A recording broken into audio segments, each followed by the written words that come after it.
A todos, el día de hoy vamos a ver algunos conceptos básicos de señales discretas. Primero que nada vamos a determinar o definir qué es una secuencia discreta. Una secuencia discreta, señal discreta, es una serie de números a los cuales vamos a llamar muestras. Depende de la posición de ese valor, le vamos a llamar la muestra de n igual a 0, 1, 2, 3, 4, depende del valor de n. Por ejemplo, aquí tenemos la muestra, el valor de la muestra, x de menos 5. Quiere decir que el valor, vamos a suponer que este vale 3. El valor de esa muestra o la amplitud de esa muestra es de 3 y está ubicada en la posición 5. Aquí estamos señalando a la muestra que está ubicada en la posición 3 y x de 3 podría ser igual a menos 0.5 por decir algo. Y ese es el valor de amplitud que tiene ubicado en la posición 3. Y así sucesivamente hasta n muestras. Una señal discreta la denotamos por x de n en general. X de n o pudiera ser cualquier variable aquí, y de n, j de n, etc. Donde n es un número entero con intervalo que va desde menos infinito hasta infinito, es decir, podríamos tener muestras infinitas hacia ambos lados del punto central del 0. X de n solo está definida para valores enteros de n, es decir, no podemos tener una muestra aquí que sea la muestra 3 puntos, bueno, aquí estamos en 14, no podríamos tener una muestra en 14.5, o es 14 o es 15, pero no algo a la mitad o decimal, siempre son enteros. La señal discreta se puede representar con una función o una secuencia de números.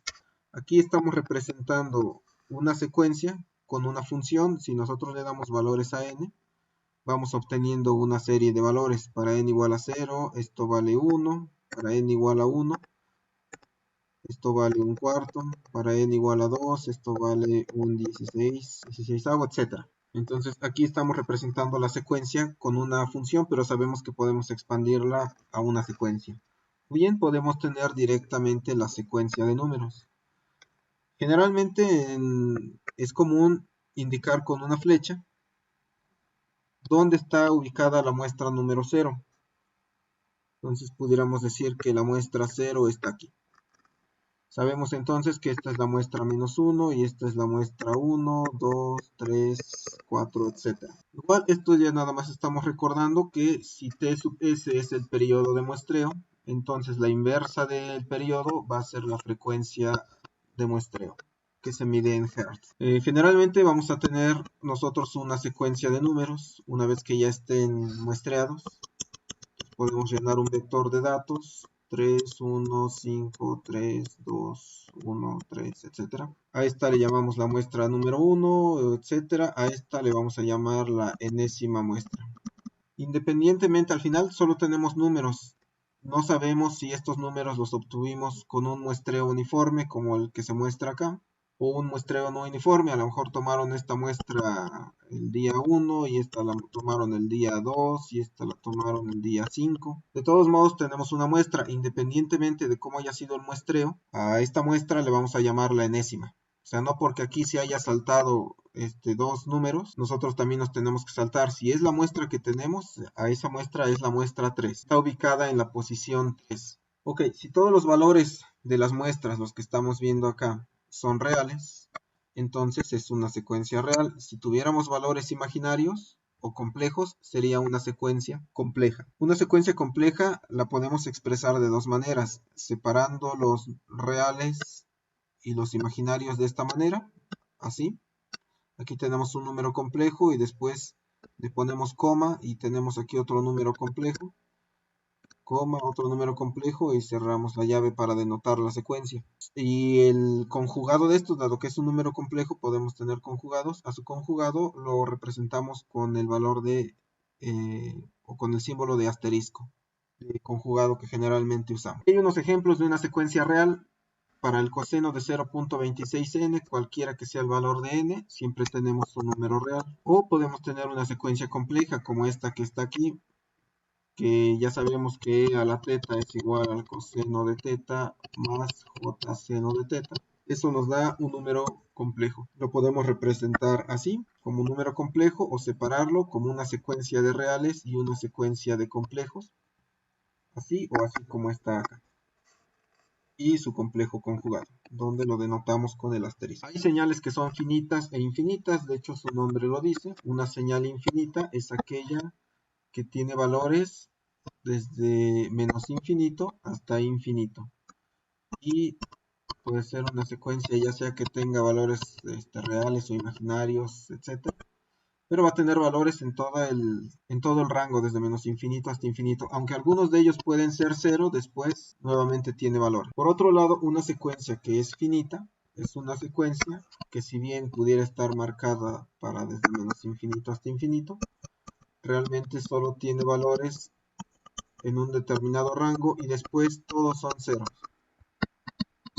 Aunque tengamos el espacio para contar el número de muestras, todos sus valores son ceros, entonces decimos que esta muestra o esta secuencia está definida desde un n1 hasta un n2. Y el número total de muestras que tiene está dado por n2 menos n1 más 0. Este 0 es porque estamos contando a la muestra ubicada en la posición 0. Entonces, por ejemplo, para esta muestra que está dada por una función de n al cuadrado que está definida desde menos 3 hasta 4, el valor o el número de muestras que tiene es n2 menos n1 más 1, n2 es el 4 que tenemos aquí, 4 menos 3 más 1, esto nos da 8.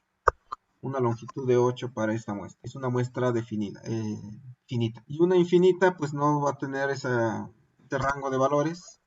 Es válida para todo el rango desde menos infinito hasta infinito. Y puede ser, por ejemplo, una señal periódica como esta. Un coseno de 0.4n tiene valores para cualquier n, un intervalo infinito. Otra cuestión que tenemos que saber, otro concepto, es el zero padding o el relleno con ceros. A veces necesitamos sumar o multiplicar o restar señales. Si por ejemplo tengo una señal de este tipo, donde tengo muestras aquí de esta manera, entonces podemos darle las posiciones. Esta es la posición 0, la menos 1, la menos 2, la menos 3, la posición 1 y la 2. Y supongamos que queremos sumarla con otra secuencia, la cual tiene valores y para el 0 y luego tiene valores aquí, aquí, aquí. Y las posiciones que tiene 0, 1, 2 y 3.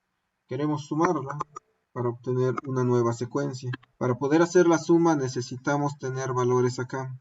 Y entonces hacemos lo que se conoce como zero padding, que es el relleno. Necesitamos un valor aquí, otro valor acá y otro valor. Y entonces ya podemos sumar. Aquí tendríamos este valor sumado con 0 y nos va a dar ese mismo valor, este mismo valor, este mismo valor. Y aquí depende de los valores que tengas. Pero siempre hay que hacer ese ajuste, que tengan el mismo número de muestras. Si no, no podríamos hacer la suma como tal. Esto es importante porque de hecho cuando programen en MATLAB o en C, si al final lo que tienen no es una gráfica, es una serie de valores. Si quieren sumar valores entre vectores, necesitan que los vectores sean de la misma longitud. Es por eso que necesitamos rellenar. Entonces tendríamos que rellenar con ceros donde no tengamos valores. Otra definición de las secuencias son las que son causales y no causales. Una señal causal es aquella en la cual a partir de una muestra dada n1 tiene valores, pero antes de ella todos son ceros. Se le conoce también como una secuencia derecha porque tiene valores a partir de la derecha. Si ocurre lo contrario, aquí tenemos un n2 y hay valores, pero a la izquierda a partir de n2. A esto se le conoce como una secuencia izquierda y se dice que es una secuencia anticausal. Si tenemos ambos casos en una secuencia, tanto derecha como izquierda, entonces es una secuencia bilateral. También tenemos señales que son periódicas o aperiódicas. Esto es muy simple. Si son periódicas, significa que son señales que se repiten cada cierto periodo fundamental de sub 0. Y si no, aparentemente como esta que tiene aparentemente una forma similar, pero realmente no tiene un periodo, es decir, no se vuelve a repetir. Es una señal no periódica. Una señal periódica, ya saben, de esto desde antes se los enseñaron. La f de t se va a volver a repetir cada cierto valor cada periodo fundamental. Otra de las operaciones con señales, Aquí lo voy a hacer con una señal continua, pero aplica también para las discretas. Son las que vamos a ver. Son transformaciones de la variable independiente, que en la mayoría de los casos es el tiempo. Es decir, la variable tenemos acá. Entonces tenemos una función que vamos a tomar como ejemplo. Podemos calcular aquí su pendiente para saber más o menos cuál es la función.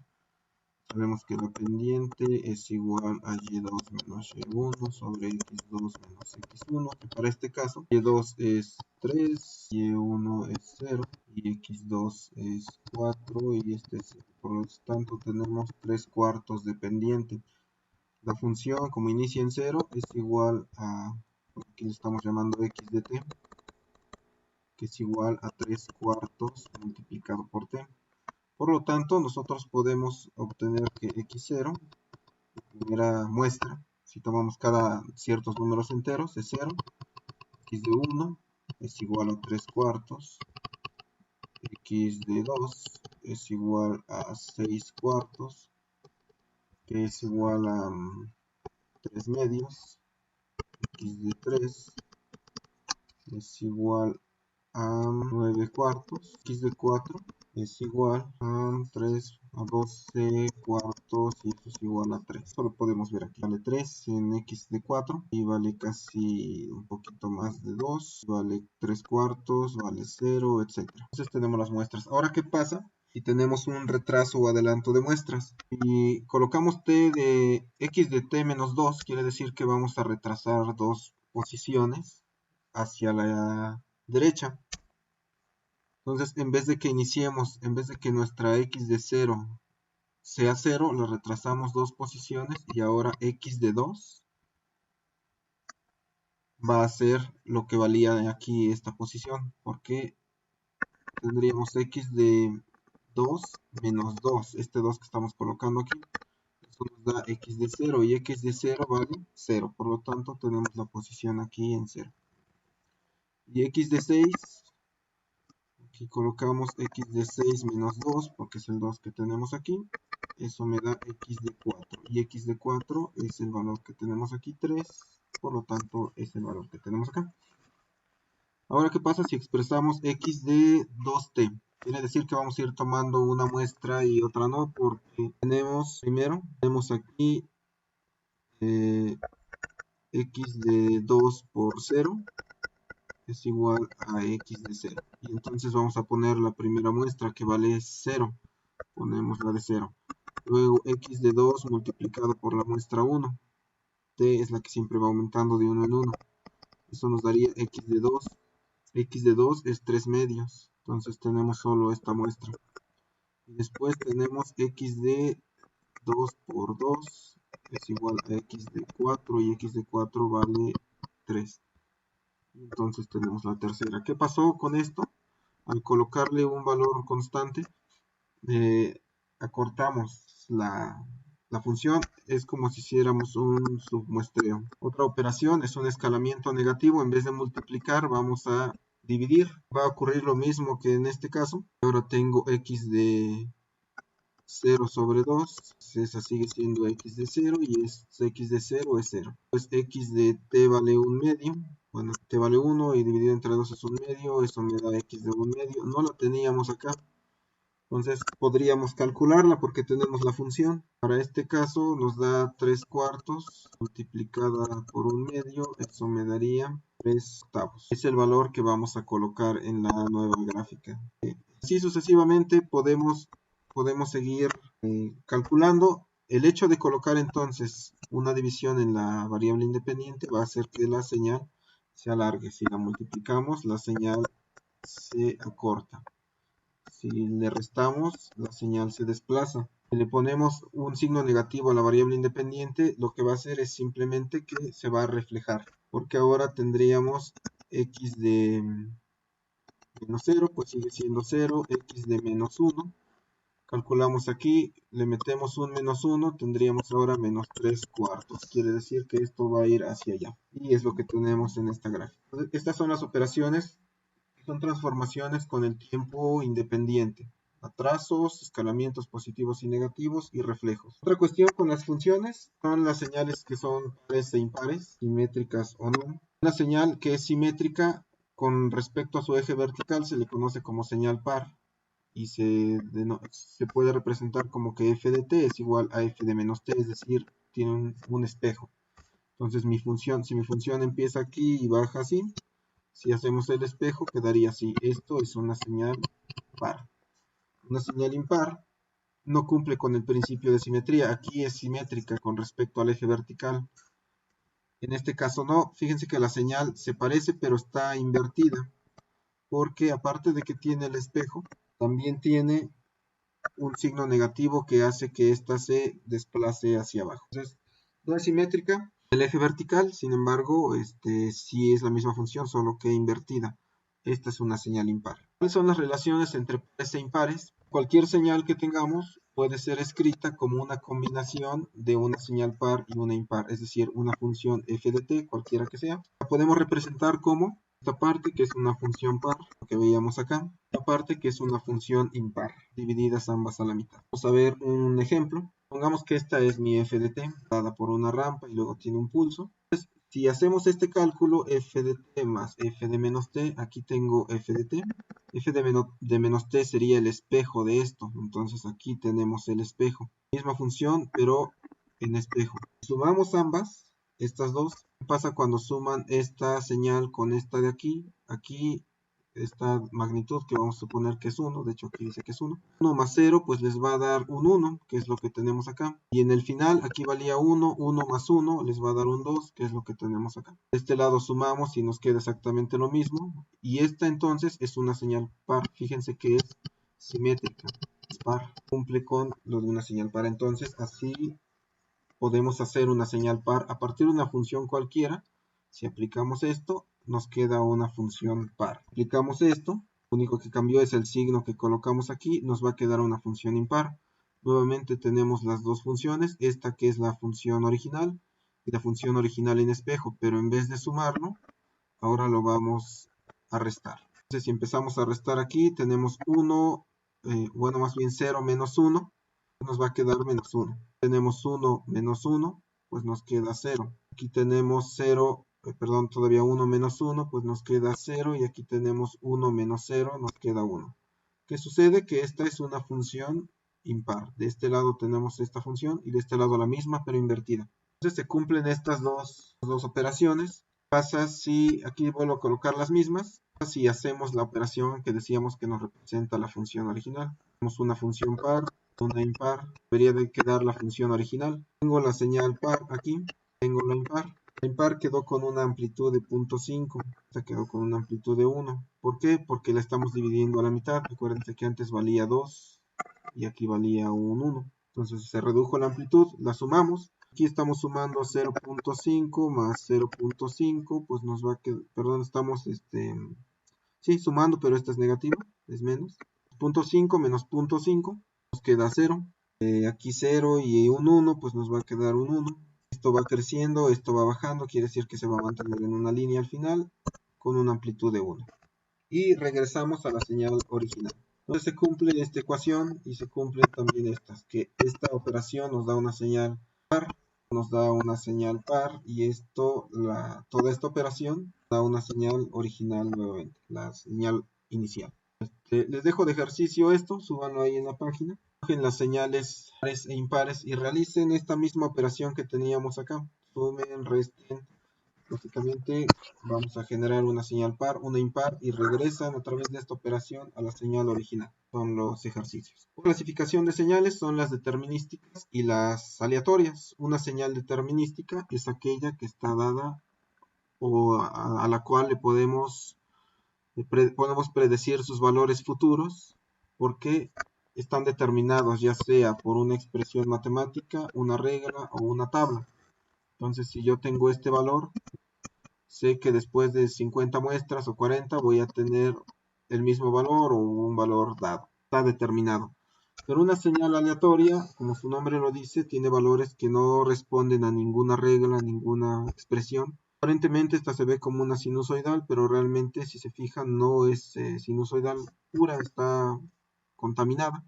Aquí, por ejemplo, tengo este valor, pero en este caso ya el valor es diferente y aquí también y aquí también. Es determinística, no se puede saber qué valor va a seguir. Y eso es todo este video.